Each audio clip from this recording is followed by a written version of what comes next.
C'est attendre, les origines, de Riley Page, tome 2, écrit par Blake Pierce, lu par Caroline. Prologue.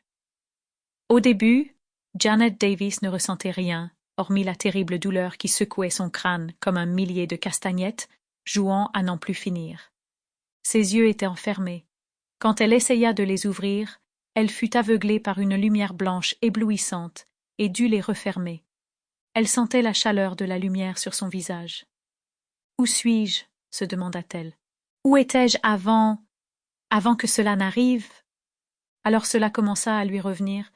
Elle prenait des photos dans les marécages, près du parc Lady Bird Johnson.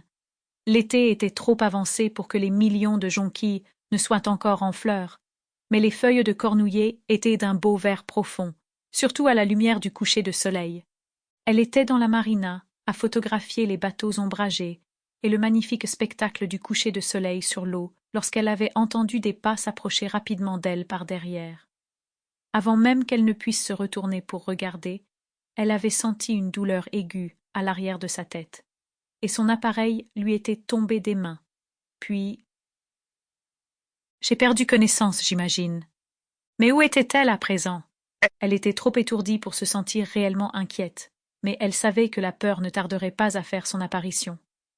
Lentement, elle réalisa qu'elle était étendue sur le dos, sur une surface dure. Elle ne pouvait bouger ni les bras ni les jambes. Ses mains et ses pieds étaient engourdis par des liens serrés autour de ses poignets et de ses chevilles. Mais la sensation la plus étrange était celle de doigts partout sur son visage, étalant quelque chose de doux et d'humide sur sa peau brûlante.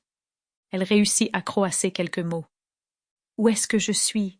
Qu'est-ce que vous faites ?» En l'absence de réponse, elle tourna la tête, essayant d'échapper au mouvement désagréable des doigts gluants. Elle entendit une voix masculine chuchoter. « Ne bouge pas !» Elle n'avait aucunement l'intention de rester immobile. Elle continua à se tordre jusqu'à ce que les doigts s'éloignent d'elle. Elle entendit un soupir bruyant et désapprobateur. Puis la lumière se déplaça, de sorte qu'elle ne soit plus directement braquée sur son visage. « Ouvre les yeux !» dit la voix. Elle s'exécuta.